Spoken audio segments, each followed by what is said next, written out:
요한 2서 1장 1절로 6절까지의 말씀 우리 다 같이 한 목소리로 합독하겠습니다.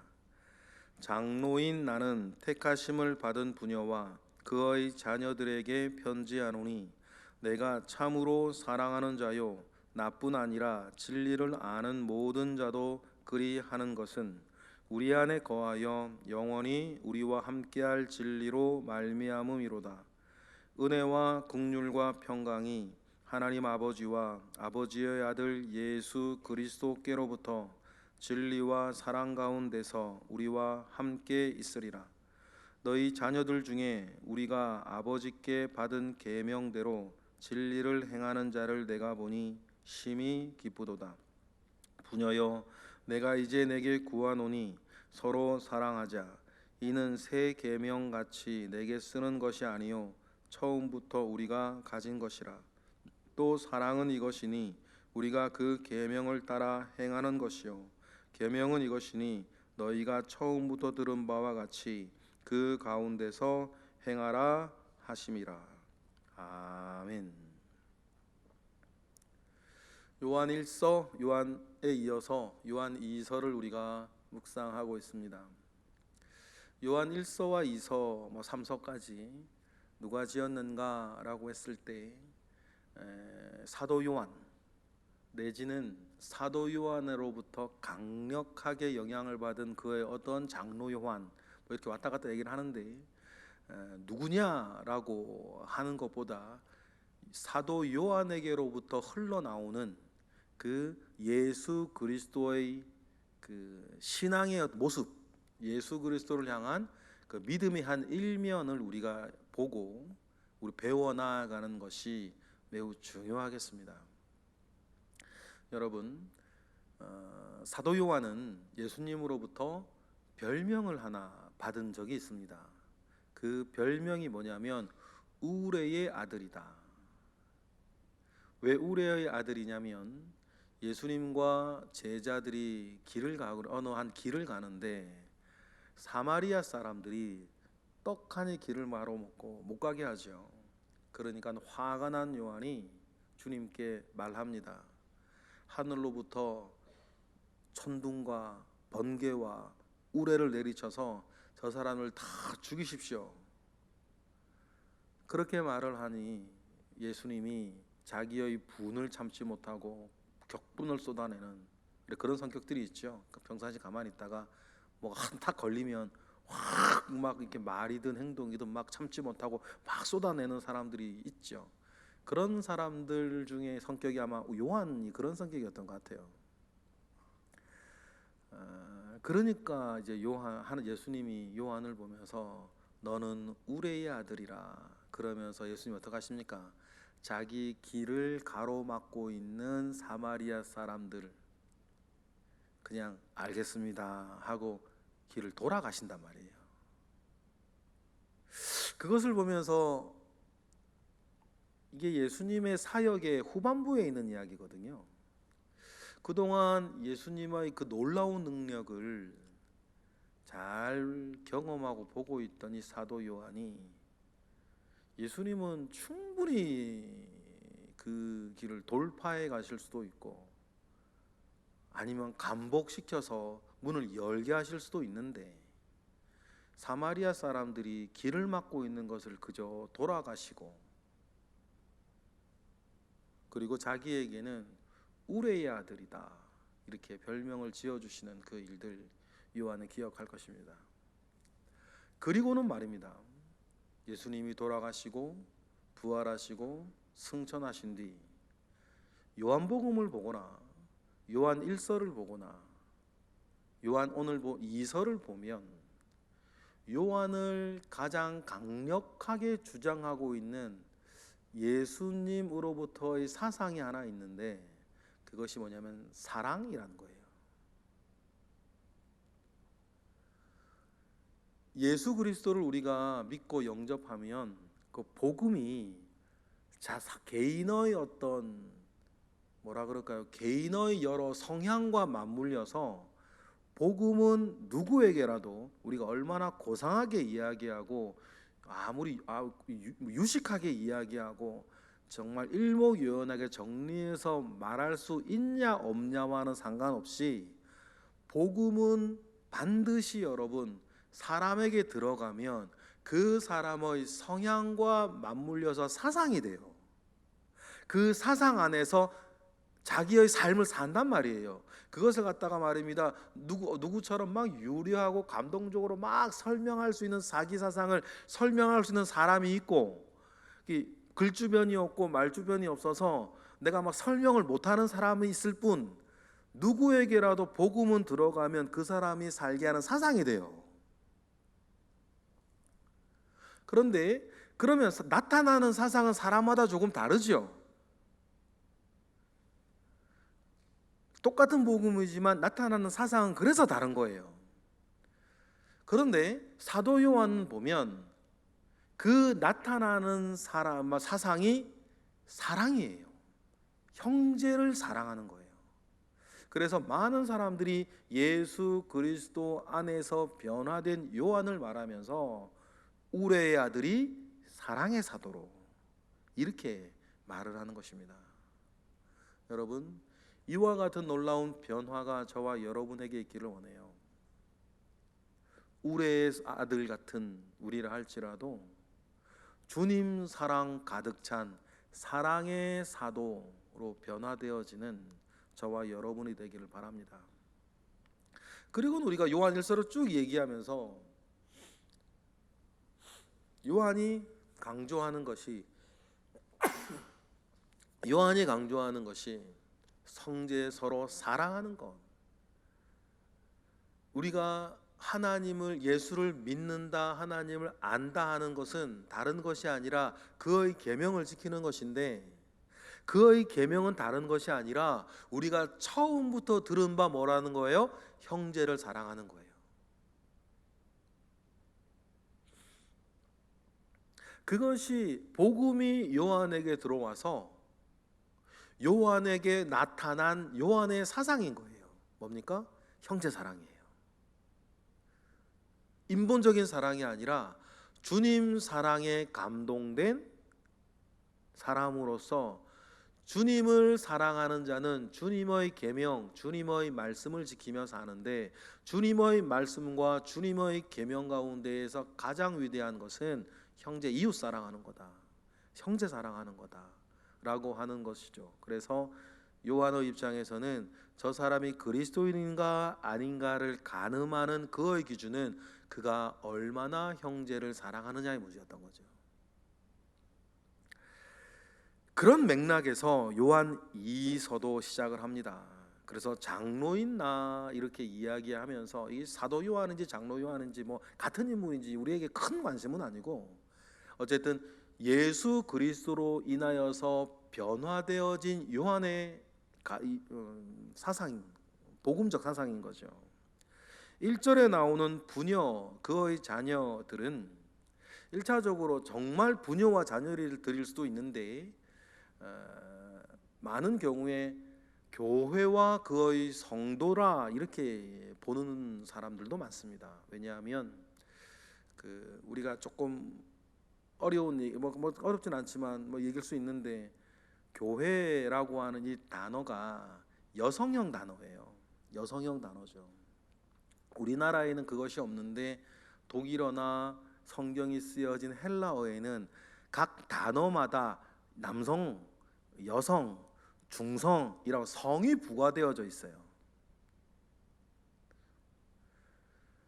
근데 교회라고 하는 여성형 단어를 빌어서 교회라는 단어를 딱 이렇게 쓰고자 할 때에 부녀, 또 성도들을 얘기할 때 그 부녀의 자녀라고 이야기하면서 뭐라 그럴까, 약간 교회의 어떤 그 모습들을 박해자들로부터 인해서 좀 비껴가려고 하는 약간 숨기는, 그래서 이런 거 있죠. 중국에 가면 목사님이라 안 부르고 부장님이라 부른다든지, 뭐 중국에 막 박해를 많이 하는 공산국가나 이슬람 국가에 가면 선교사님을 선생님이라 부른다든지, 뭐 이런 식의 완화된 표현을 쓰기도 하는데, 그런 표현일 가능성이 매우 높아요. 그러면 여기서 말하는 부녀와 자녀들은 교회와 그의 교회에 소속된 성도들을 말한다라고 생각을 하고 우리 1절 읽어보겠습니다. 다 같이 시작. 장로인 나는 택하심을 받은 부녀와 그의 자녀들에게 편지하노니 내가 참으로 사랑하는 자요 나뿐 아니라 진리를 아는 모든 자도 그리하니라 라고 하면서 이 우레의 아들 요한이 말입니다. 처음 인사부터 내가 사랑하고 나뿐 아니라 진리를 아는 모든 자들에게 자들이 사랑하는 너희에게 편지한다라고 이야기하면서 요한은 말끝마다 사랑을 얘기하죠. 여러분, 진리를 아는 모든 자가 요한 2서의 수신자들을 사랑한다라고 했을 때 여러분, 이 사랑의 어떤 근본 마음은 이런 거예요. 예전에 우리 한국 교회도 초창기는 그랬어요. 근데 요즘은 교회도 많고 성도도 많고 하다 보니까 잘 이제 탈색되어 가는 부분들이 있는데, 뭐냐면 예수 안에서 하나 된 사람들을 바라볼 때 그들을 향해 보는 그 존귀함들이에요. 우리 한국 교회도 초창기 제가 어렸을 때까지만 하더라도 목사님뿐 아니라 교회 다니는 다른 사람들을 바라봤을 때 그 사람이 교회 다니고 예수 믿는 사람이라고 하여서 다른 예수 믿는 다른 교회 예수 믿는 사람들 되게 막 존귀하게 보고 막 이렇게 높여보고 하는 그런 것들이 있었단 말이죠. 왜냐하면 예수 믿고 신앙생활하는 사람들을 바라보는 존귀한 그 마음들이 있었어요. 그럼 왜 이런 것들이 요즘 탈색되어 가는가라고 우리가 하면 주변에 많기 때문이고, 많다 보니까 다른 교회나 다른 교회 성도들을 바라보면서 우리가 경험하면 다른 성도들을 바라보면서 상처를 받거나 흔해졌고 상처를 받거나 실망을 하거나 하는 그런 일들을 많이 경험하면서 예수 안에 있는 다른 지체들을 바라보며 느끼는 존귀함들이 약간 이게 떨어져 가는 거, 이거 어쩔 수 없는 거죠. 사람이 많아졌으니까. 또 다른 측면에서요, 우리 개인으로 보면 예수 믿는 다른 사람들을 우리가 존귀하게 보지 못하는 우리 내면적인 이유가 두 개가 있어요. 첫 번째는 뭐냐면 복음 안에서 분명한 자기 사명을 가지지 못했기 때문이에요. 복음 안에서 자기 분명한 사명을 가지고 있는 사람은 예수 믿는 다른 사람들은 지금 나와 함께 하던 함께 하지 아니하던 동무가 돼요. 그래서 그들이 존귀해지는 거예요. 만약에 여러분 가운데에 나는 딱 내가 지금 봤을 때 교회 다니는 다른 사람들은 나는 막 그렇게 존귀하게 여기지 않는 것 같아 라고 하면 외부적으로는 너무 많고 흔해지고 상처, 실망 이런 것들이 원인이겠고, 내면적으로는 여러분들에게 사명이 없기 때문이에요. 그러니까 다른 예수 믿는 사람들이 뭐가 안 돼요? 동무가 안 되는 거예요. 동일한 책무를 가진 사람들이 아닌 거예요. 내가 일단 사명이 없는데 뭐. 두 번째, 복음을 더 깊이 못 깨달았기 때문이에요. 복음을 더 깊이 깨달으면 다른 예수 믿는 사람들이 동지가 돼요. 같은 뜻을 가지고 있는 사람들이 된단 말이죠.